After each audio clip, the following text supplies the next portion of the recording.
Having success on the lake often depends on sticking with a certain location or a method of fishing.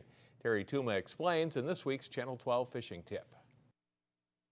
Duplication, a word to increase your success. What is duplication?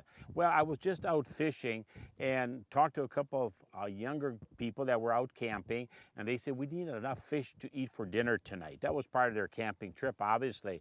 And so we started talking about crappie fishing. That's what they were fishing. They were catching some smaller fish.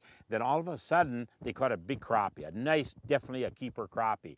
But you know what really sort of puzzled me is that they did not stay in that same spot. They just kept right on moving. And the same thing with walleye fishing. You pick up a walleye on a crankbait, maybe you're using lead core or whatever it is, and the general tendency just keep right on going. You need to turn around and come back, but that's where that location of those fish are at that exact time.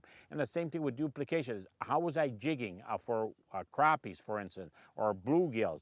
And was I using a lift and drop? Was I holding it? What type of a lift and drop was I using? Same thing with live bait fishing. Were you moving the rod back and forth? These are all factors that we have to work with when we're talking about duplication. It doesn't take long to do this, looking at your depth finder to find exactly where you're at with your depth. And these are factors that we have to relate to if you want to catch more fish. And it's very simple to do. We just have to be aware of it. Be sure to tune in next week for another tip right here. Take a kid fishing this week.